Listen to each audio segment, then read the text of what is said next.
একটা থিওরি দিয়ে যদি 1000 প্লাস এমসিকিউ সলভ করতে পারেন তাহলে কেমন লাগবে বলেন তো। এখানে আমরা অনেকগুলো এমসিকিউ নিয়েছি, যেমন 1 নম্বর দেখেন এটা 13তম শিক্ষক নিবন্ধনে এসেছিল, তারপর দেখেন 2 নম্বর এটা খুলনা বিশ্ববিদ্যালয়ে এসেছিল, বাংলাদেশ হাউস বিল্ডিং কর্পোরেশনে এসেছিল। এছাড়াও এখানে আরো অনেকগুলো এমসিকিউ আছে, যেমন 7 নম্বর দেখেন রাজশাহী বিশ্ববিদ্যালয়ে এসেছিল, দেখেন 9 নম্বর এটা ঢাকা বিশ্ববিদ্যালয়ে এসেছিল। সো এই যে এমসিকিউ গুলা এগুলো আপনি জাস্ট কয়েক সেকেন্ডের মধ্যে সলভ করতে পারবেন আপনি যদি জাস্ট একটা থিওরি জানেন। সেই থিওরিটা হচ্ছে পানি থিওরি। আমি কি বললাম বলেন তো, সেটা হচ্ছে পানি থিওরি। এই একটা থিওরির মাধ্যমে আপনি 1000 প্লাস এমসিকিউ খুব সহজেই কয়েক সেকেন্ডের মধ্যে সলভ করতে পারবেন। আর আপনাদের জন্য একটা সুখবর আছে, আমরা ফ্রিতে লাইভ ক্লাস নিচ্ছি। সেই ক্লাসগুলো যদি করতে চান তাহলে আমাদের এই ভিডিওটি শেয়ার করে কমেন্টে ইন্টারেস্টেড লিখবেন, তাহলেই আমি আমাদের একটা হোয়াটসঅ্যাপ গ্রুপ আছে সেখানে অ্যাড করে নিব। এখন আসি এই যে পানি থিওরি, এই যে দেখতে পাচ্ছেন পানি, এই পানি দ্বারা আমরা কয়েকটা ওয়ার্ড মনে রাখবো। সেগুলো হচ্ছে P for preposition, A for along with, together with. এখন দেখেন এখানে কিন্তু টি দ্বারা শুরু, বাট দেখেন এই যে অ্যালং উইথ, টুগেদার উইথ এটা কিন্তু শুনতে কাছাকাছি ভালো লাগে, এই জন্য এটা আমরা ধরে নিব, তাই না? So A for along with, together with, as well as, among, accompanied by এবং and not। আবার দেখেন n for no less than and not। আবার দেখেন এই যে I for in addition to, including। এই যে ওয়ার্ড এগুলো দেখতে পাচ্ছেন, এইগুলো যদি কোনো সেন্টেন্সে থাকে ওই সেন্টেন্সে দুইটা সাবজেক্ট থাকে। যেমন এই 1 নম্বর দেখেন এই জায়গাতে কি বলছে যে the colour of her ice dash blue, তাই না? সো দেখেন এই জায়গাতে কিন্তু প্রিপোজিশন আছে, আমরা কিন্তু পড়েছিলাম যে পানির প্রথমে ছিল P, P for preposition, of একটা প্রিপোজিশন, তার আগে দেখেন এই যে দেখেন কালার, এটা কিন্তু আমাদের একটা সাবজেক্ট, সাবজেক্ট জায়গাতে নাউন বসে, ওই নাউন একটা, তাই না? আবার দেখেন এই যে আইস, এটা হচ্ছে আমাদের নাউন। আমার কথা কি ক্লিয়ার হয়েছে? আমি কিন্তু এটাই বলেছি যে এইগুলা যদি কোনো সেন্টেন্সে থাকে তাহলে ওই সেন্টেন্সে দুইটা সাবজেক্ট থাকবে, আর সাবজেক্টের জায়গাতে নাউনই বসে অথবা প্রোনাউন বসে। সো দেখেন এই জায়গাতে দুইটা নাউন আছে, অপের আগে একটা নাউন পরে একটা নাউন, এবং এই জায়গাতে আমাদের ভার্বটা বসাতে হবে। সো এখানে কনফিউশনের বিষয়টা হচ্ছে আমরা সবাই জানি একটা সেন্টেন্সের যে ভার্ব এটা ডিপেন্ড করে সাবজেক্টের উপর, মানে নাউনের উপর। আমাদের নাউন যদি সিঙ্গুলার হয় ভার্ব হবে সিঙ্গুলার, নাউন যদি প্লুরাল হয় ভার্ব হবে প্লুরাল, তাই না? বাট এখানে নাউন আছে দুইটা। সো কোশ্চেনটা হচ্ছে আমরা কোন নাউনকে কেন্দ্র করে ভার্বটা বসাবো, তাই না? সো পানি যদি কোনো সেন্টেন্সে থাকে তাহলে আমাদের যেটা প্রথম নাউন, আমি এখানে লিখে দিচ্ছি, আমাদের যেটা ফার্স্ট যে নাউন থাকবে, প্রথম নাউন, সেটা হচ্ছে আমাদের মেইন নাউন। এখন এই জায়গাতে দেখেন, এই জায়গাতে আমাদের প্রথমে কি আছে, কালার। তার মানে কালার এটা আমাদের কি বলেন তো, এটা আমাদের মেইন নাউন, তাই না? দেখেন কালার আছে সিঙ্গুলার, ভার্ব হবে সিঙ্গুলার, তাহলে আর প্লুরাল এটা হবে না, ওয়্যার হবে না। দেখেন ইজ আছে সিঙ্গুলার, এটা আমাদের মোস্ট অ্যাপ্রোপ্রিয়েট অ্যানসার। এখানে আমি আরেকটা কনফিউশন আমি সলভ করে দিব, সেটা হচ্ছে, এটা কিন্তু সবাই নোট করবেন, সেটা হচ্ছে যে নাউনের সাথে আপনি যদি এস অথবা ইয়ের যুক্ত করেন তখন সেটা হয় প্লুরাল, আর আপনি যদি ভার্বের সাথে এস অথবা ইয়ের যুক্ত করেন তখন সেটা হয় আমাদের সিঙ্গুলার। আমার কথা কি ক্লিয়ার হয়েছে? এখন দেখেন কালার একটা নাউন, এখানে কিন্তু এস যুক্ত করা নাই, যেহেতু এস যুক্ত করা নাই তার মানে কি আছে, এটা সিঙ্গুলার আছে, এই জন্য এখানে ভার্বটা হয়েছে সিঙ্গুলার। কথা ক্লিয়ার হয়েছে যে নাউনের সাথে এস অথবা ইয়ে যুক্ত করলে হয় প্লুরাল, আর ভার্বের সাথে এস অথবা ইয়ে যুক্ত করলে সেটা হয় সিঙ্গুলার। শেষ। এরপর আরো কয়েকটা এমসিকিউ দেখি, চলেন। সো এখন দেখেন এই যে 2 নম্বর এমসিকিউ, এই জায়গাতে বলছে যে হার ব্রাদার অ্যালং উইথ, দেখেন আমরা পেয়ে গেছি অ্যালং উইথ, যেটা আমরা একটু আগে পড়েছিলাম যে এ ফর অ্যালং উইথ, তাই না? So her brother along with her parents, দেখেন এই জায়গাতে একটা নাউন, এই দেখেন ব্রাদার, এটাও একটা নাউন। সো অ্যালং উইথ থাকলে আমাদের কোনটা মেইন নাউন, যেটা আমাদের প্রথমে থাকে, মানে যেটা আগে থাকে সেটা হচ্ছে আমাদের প্রধান নাউন। এখন এখানে কি আছে, ব্রাদার, দেখেন কোনো এর যুক্ত নাই, তার মানে কি আছে, সিঙ্গুলার আছে। এখন এটা যদি সিঙ্গুলার হয় তাহলে ভার্ব কি হবে, ভার্ব হবে সিঙ্গুলার। এই যে দেখতে পাচ্ছেন ইনসিস্ট, এই জায়গাতে আমাদের ঠিক করতে হবে এইটা। সো দেখেন তাহলে এখানে আমাদের কি লাগবে, এখানে নাউন আছে সিঙ্গুলার, ভার্ব লাগবে সিঙ্গুলার, কিন্তু এখানে কি আছে আর, এটা উত্তর হবে না। হ্যাভ প্লুরাল, এটাও হবে না, এটাও প্লুরাল, এটাও হবে না, আমাদের উত্তর লাগবে সিঙ্গুলার। দেখেন এই যে একটাই আছে ভার্ব, এটা হচ্ছে সিঙ্গুলার। দেখেন এই যে ইনসিস্ট, তার সাথে ভার্বের সাথে যুক্ত করে সিঙ্গুলার করা হয়েছে। আমার কথা ক্লিয়ার হয়েছে? পানির মতো সোজা, কয় সেকেন্ড লাগবে এটা সলভ করতে, দেখেন তো কত সহজ। তারপর এই যে আরো দেখেন, এই যে 3 নম্বর এমসিকিউটাই দেখেন, এই জায়গাতে বলছে যে দ্য টেস্ট অফ ম্যাঙ্গোস, দেখেন এখানে অফ আছে একটা, কি বলেন তো, প্রিপোজিশন। তারপর দেখেন ম্যাঙ্গোস, এটা কিন্তু নাউন আছে, এই নাউনটা কিন্তু প্লুরাল নাউন। কিভাবে বুঝলাম, দেখেন ম্যাঙ্গোস এর সাথে যুক্ত করে প্লুরাল করছে। তারপর দেখেন এর আগে আছে টেস্ট, এইটা কিন্তু আবার হচ্ছে সিঙ্গুলার নাউন, তাই না? সো কথা হচ্ছে কোন নাউনকে কেন্দ্র করে ভার্ব বসাবো। আমি তো আগেই বলেছি যে পানি যদি থাকে তাহলে প্রথমে যে নাউন থাকে মানে আগের নাউন, এইটা দেখতে পাচ্ছেন টেস্ট, এইটা হচ্ছে আমাদের মেইন নাউন, তাই না?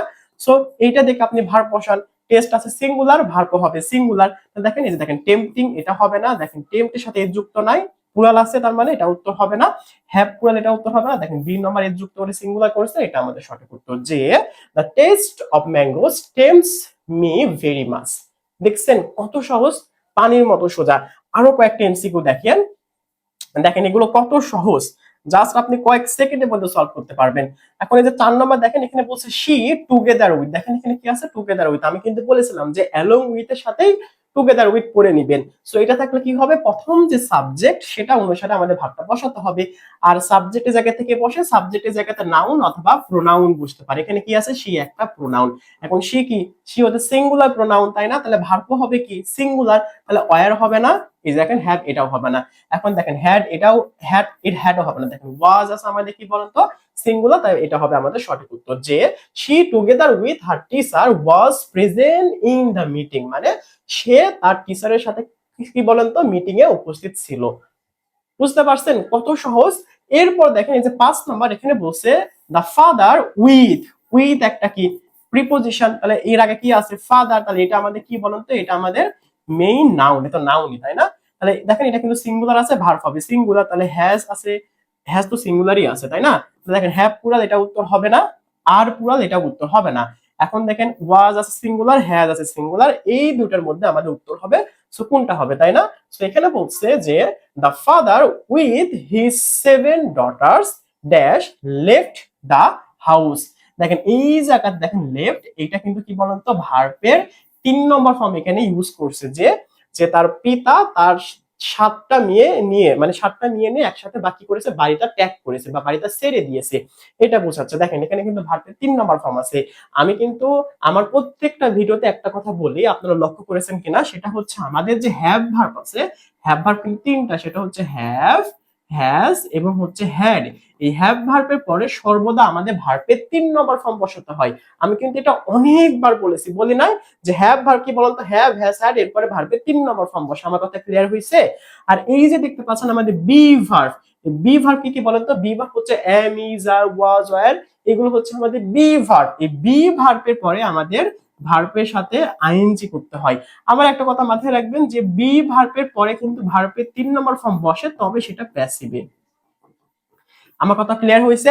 তার মানে দেখেন এই জায়গাতে ওয়াজ দেখতে পাচ্ছেন, ওয়াজ এর পরে অ্যাক্টিভে হয় ভার্বের সাথে আইএনজি, বাট এখানে ভার্বের 3 নম্বর ফর্ম হতে পারে যদি সেটা কি হয় বলেন তো প্যাসিভ হয়। কিন্তু এই জায়গাতে দেখেন এখানে বলছে the father with his 7 daughters, মানে পিতা তার 7টা মেয়ে নিয়েই বাড়িটা ত্যাগ করেছে, মানে তারা নিজেরাই করেছে, সাবজেক্ট কিন্তু নিজেই কাজটা করতেছে, তার মানে অ্যাক্টিভে আছে।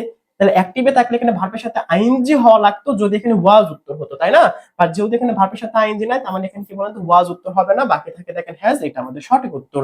তাছাড়াও এটা বাংলা করেও সলভ করতে পারবেন কিভাবে, যদি এই যে দেখতে পাচ্ছেন এই যে কই গেল, এই যে হ্যাভ, হ্যাজ, হ্যাড, এই আমি এটাই বলি, এই যে হ্যাভ, হ্যাজ, এরপর যদি ভার্বের 3 নম্বর ফর্ম হয় তখন এটা হয় প্রেজেন্ট পারফেক্ট টেন্স। আমার কথা ক্লিয়ার হয়েছে? এবং এটার বাংলা মিনিং আসে এরকম, মানে বাংলা যে মিনিং করবেন তার ক্রিয়া শেষে আসবে এরকম যে করেছে, খেয়েছে, পড়েছে, চলেছে, এইরকম মিনিং আসবে, খেলেছে, মানে এসে মিনিং আসবে। এখন এখানে বলছে যে তার পিতা তার 7টা মেয়ে নিয়ে কি করেছে, বাড়িটা ত্যাগ করেছে। এই যে করেছে, করেছে আসতেছে না, এসে আসতেছে না, এসে হলে আমাদের কি করতে হয়, এই যে হ্যাভ, হ্যাজ, তারপর ভার্বের 3 নম্বর ফর্ম বসাতে হয়। এই দিক দিয়ে যদি বাংলা করেন তাও আমাদের হ্যাজ উত্তর হয়। যদি গ্রামাটিক্যালি বুঝেন যে হ্যাভ, হ্যাজ, হ্যাড এর পরে ভার্বের 3 নম্বর ফর্ম বসে, ভার্বের 3 নম্বর ফর্ম আছে, তাই এখানে হ্যাজ হবে, এই দিক থেকেও এটা উত্তর হয়। আমি এটা 3 ভাবে ব্যাখ্যা দিলাম, আপনার যেটা সবচেয়ে ভালো লাগে আপনি সেটা হিসাবে এটা দেখেন। সো এরপর আরো কয়েকটা আমি দেখাই। সো তার আগে আমাদের কয়েকটা অ্যানাউন্সমেন্ট, সেটা আমি তো আগেই বলেছি যে আমাদের ফ্রিতে লাইভ ক্লাস নেওয়া হচ্ছে। আপনি যদি আমাদের ক্লাসগুলো করতে চান তাহলে আমাদের ভিডিওটি শেয়ার করে কমেন্টে ইন্টারেস্টেড লিখবেন। সো এখন আসি, আমাদের একটা কোর্স হচ্ছে university admission batch. So university অ্যাডমিশনের জন্য আমাদের একটা ফাউন্ডেশন ব্যাচ আছে। আমি কি বললাম বলেন তো, ফাউন্ডেশন ব্যাচ। এই জায়গাতে একদম বেসিক থেকে পড়ানো হবে এবং এই জায়গাতে কিন্তু মাস্টার বই, এই জায়গাতে কিন্তু মাস্টার বই কভার করা হবে, মানে অ্যাডমিশনের জন্য যতটুকু প্রয়োজন ততটুকুই কিন্তু মাস্টার বই থেকে পড়ানো হবে। সুন্দর একটা প্রিপারেশন হচ্ছে। আমাদের কিন্তু এখন 50% হারে ভর্তি চলতেছে। আপনি যদি ইউনিভার্সিটিতে অ্যাডমিশন দিতে চান তাহলে আমাদের এই কোর্সে ভর্তি হতে পারেন। এছাড়াও আমাদের জবের এই যে অল ইন ওয়ান ব্যাচে ভর্তি চলতেছে, যারা জব প্রিপারেশন নিচ্ছেন তাদের জন্য এই ব্যাচ, এটার ফি হচ্ছে মাত্র 650 টাকা। এবং এই ব্যাচে আমাদের বিসিএস এর গ্রামার পার্ট, ব্যাংক, প্রাইমারি, নিবন্ধন, সমাজসেবা 10 থেকে 20তম গ্রেডের যে ইংলিশের সিলেবাসটা আছে সেটা কিন্তু একদম বেসিক থেকে কভার করা হচ্ছে। এখানে ক্লাস শুরু হয়ে গেছে, আপনি চাইলে ভর্তি হতে পারেন। এছাড়াও আমাদের যে দেখতে পাচ্ছেন স্মার্ট পকেট গ্রামার, এটা একটা পিডিএফ নোট, এটার পেজ সংখ্যা হচ্ছে মাত্র 35 এবং 35 পেজের মধ্যে এখানে ইংলিশের সকল গ্রামার দেওয়া আছে। বলতে গেলে মাস্টার বইয়ের সকল গ্রামার এখানে ইজি ভাবে সুন্দর করে টেকনিকের মাধ্যমে দেওয়া আছে। যেমন আমি যেভাবে পড়াচ্ছি এইভাবে টেকনিকের মাধ্যমে টপিক ওয়াইজ সুন্দর করে সাজিয়ে দেওয়া আছে।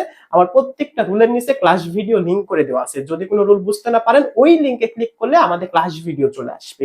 এত সুবিধা।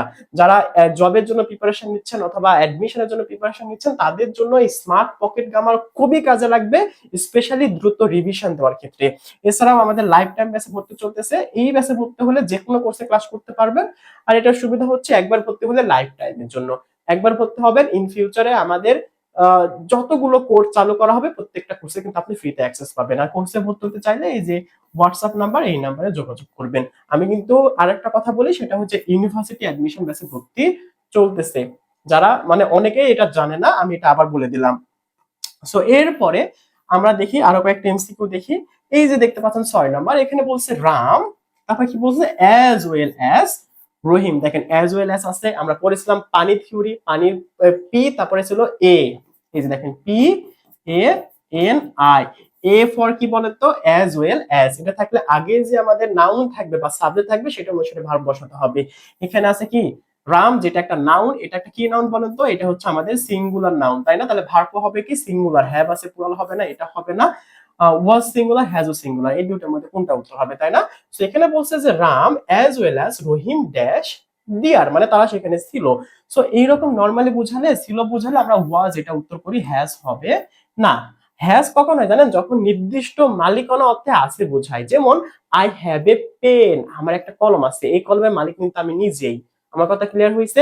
I have a smart board, আমার স্মার্ট বোর্ড আছে, এই বোর্ডের মালিক কে? আমি নিজেই। যখন এরকম মালিকানা বোঝায় তখন আমরা হ্যাভ অথবা হ্যাজ ইউজ করি। বাট নরমালি আছে বা ছিল বোঝালে আমরা বি ভার্ব ইউজ করি। আমার কথা ক্লিয়ার হয়েছে? সো এখানে বলছে যে রাম অ্যাজ ওয়েল অ্যাজ রহিম ওয়াজ দিয়ার। খুবই সহজ, এটা উত্তর হবে। দেখছেন কত সহজ, পানির মতো সোজা। তারপর এই যে দেখেন 7 নাম্বার, এখানে বলছে যে রহিম and not you, দেখেন এখানে কি আছে, এ ফর পড়েছিলাম, দেখেন এ ফর and not you, মানে রহিম তুমি না, not you dash on the price, note করেন। দেখেন এটা হচ্ছে ওয়ান হয়, ওয়ান দা প্রাইস, এটা কিন্তু ভার্বের 3 নম্বর ফর্ম। তার মানে এখানে আমাদের কি ইউজ করতে হবে? হ্যাভ অথবা হ্যাজ ইউজ করতে হবে, হ্যাভ অথবা হ্যাজ, কারণ এই দুইটার পরে আমাদের ভার্বের 3 নম্বর ফর্ম বসে, যেটা আমরা একটু আগেই পড়ে এসেছিলাম, তাই না? সো দেখেন তাহলে এখানে কি বলছে, এটা আছে ইজ হবে না, এইটা হবে না, এটা হবে না, দেখেন হ্যাজ আছে, এটা আমাদের সঠিক উত্তর। যে রহিম এন্ড নট ইউ, তুমি না, কি করেছে বলতো, হ্যাজ ওয়ান দা প্রাইজ, মানে প্রাইজটা মানে পুরস্কারটা জিতেছে। আমি কি বলেছিলাম যে যদি বাক্যের শেষে মানে বাংলা যখন আপনি ট্রান্সলেশন করবেন তার শেষে যদি এরকম আসে যে করেছে, খেয়েছে, পড়েছে, চলেছে, জিতেছে, যে যেমন দেখেন যে এ প্লাস সে, এসে, এরকম মিনিং এসেছে, তাই না? এরকম যদি থাকে সেক্ষেত্রে আমাদের হ্যাভ হ্যাজ তারপর ভার্বের 3 নম্বর ফর্ম প্রেজেন্ট পারফেক্ট টেন্সে করতে হয়। ওই জিনিসটা এখানে হয়েছে, দেখেন এই যে ওয়ান ভার্বের 3 নম্বর ফর্ম, হ্যাভ হ্যাজ এর পরে ভার্বের 3 নম্বর ফর্ম বসে, এটা আমাদের সঠিক উত্তর। কত ভাবে ব্যাখ্যা দিলাম, সহজ ভাবেও দিলাম, বিস্তারিতও দিলাম, আপনার যেটা ভালো লাগে সেটা একসেপ্ট করবেন। এরপর এই যে 8 নম্বর দেখেন, এই জায়গাতে বলছে এভরিথিং ইনক্লুডিং দা বুকস। দেখেন এই যে বুকস দেখতে পাচ্ছেন, এটা একটা কিন্তু নাউন। এই নাউনের আগে দেখতে পাচ্ছেন ইনক্লুডিং, এটাকে বলা হয় পার্টিসিপল প্রিপোজিশন। কি বলা হয় বলেন তো? Participle preposition. এটার উপর আমার কিন্তু একটা ভিডিও আছে, অনেকে এইটা সম্পর্কে জানেন না, আমার ভিডিও দেখলে কিন্তু বুঝে যাবেন যে পার্টিসিপল প্রিপোজিশন নামেও একটা কনসেপ্ট আছে, যখন ভার্বের সাথে আইএনজি যুক্ত কোনো ওয়ার্ড প্রিপোজিশনের কাজ করে তখন সেটা হয়ে যায় পার্টিসিপল প্রিপোজিশন। প্রিপোজিশনের কাজ কি? প্রিপোজিশনের পরে নাউন বসে বা নাউন ফ্রেজ বসে অথবা প্রোনাউনও বসতে পারে, সোজা কথা অবজেক্ট বসে। সো নাউনের আগে যদি কিছু থাকে তখন সেটা প্রিপোজিশন হয়ে যায়। দেখেন এখানে ইনক্লুডিং, এটা কিন্তু আমাদের কি আছে? প্রিপোজিশন। প্রিপোজিশন থাকলে আগে যে আমাদের নাউন এভরিথিং, এটা দেখে আমাদের ভাবটা বসাতে হবে। আর এভরিথিং থাকলে মানে ইজ, এভরি, এভরিওয়ান, এইগুলো থাকলে আমাদের ভাবটা হয় সিঙ্গুলার। তাহলে দেখেন এই যে ওয়্যার হবে না, আর হবে না, হ্যাভ হবে না, দেখেন ওয়াজ আছে সিঙ্গুলার, এটা আমাদের মোস্ট অ্যাপ্রোপ্রিয়েট অ্যান্সার। তারপর এই যে দেখেন 9 নাম্বার, এখানে বলছে Ruma as well as Jhuma, তাই না? সেখানে কি হবে? Dash happy. ঢাকা বিশ্ববিদ্যালয় এমসিকিউটা এসেছিল। সো এই জায়গাতে কি হবে? দেখেন এই জায়গাতে অ্যাজ ওয়েল অ্যাজ আছে, আগে সাবজেক্ট অনুসারে ভার্বটা বসাতে হবে। রুমা আছে একটা ব্যক্তির নাম, তাহলে আমাদের যেটা নাউন, নাউন আছে সিঙ্গুলার, ভার্ব হবে সিঙ্গুলার। তাহলে দেখেন ওয়্যার প্লুরাল হবে না, এটা হবে না, এটা হবে না, দেখেন ইজ আছে সিঙ্গুলার, এটা আমাদের মোস্ট অ্যাপ্রোপ্রিয়েট অ্যান্সার, পানির মতো সোজা। তারপর এই যে দেখেন এটা হচ্ছে আমাদের 10 নম্বর এমসিকিউ। এই জায়গাতে বলছে the headmaster along with his colleagues dash coming here today. So এইটা 11তম শিক্ষক নিবন্ধন এসেছিল। সো এইটা আপনাদের জন্য হোমওয়ার্ক, আপনারা সবাই কমেন্টে জানাবেন যে এইটা কি উত্তর হবে, অবশ্যই কমেন্টে জানাবেন। আর আমাদের যে কোর্সগুলো আছে সেগুলোর কথা তো আমি আগেই বলেছি। আর আমাদের কিন্তু এই যে দেখেন ফ্রিতে লাইভ ক্লাস হবে, এই ক্লাসগুলো করতে চাইলে আমাদের ভিডিওটি শেয়ার করে কমেন্টে ইন্টারেস্টেড লিখবেন। আর যারা এই যে ইউনিভার্সিটি অ্যাডমিশন ব্যাচে ভর্তি হবেন অথবা জবের ব্যাচে ভর্তি হবেন অথবা যারা আলাদাভাবে স্মার্ট পকেট গ্রামার নিতে চান তারা হচ্ছে এই যে হোয়াটসঅ্যাপ নাম্বার, এই নাম্বারে যোগাযোগ করতে পারেন। আর এই যে দেখেন এইটা কি বলেন তো, এইটা কি উত্তর হবে অবশ্যই কমেন্টে জানাবেন। সাথে ফ্রি ক্লাস করতে চাইলে কমেন্টে ইন্টারেস্টেড লিখবেন। আল্লাহ হাফেজ, আসসালামু আলাইকুম ওয়া রাহমাতুল্লাহ।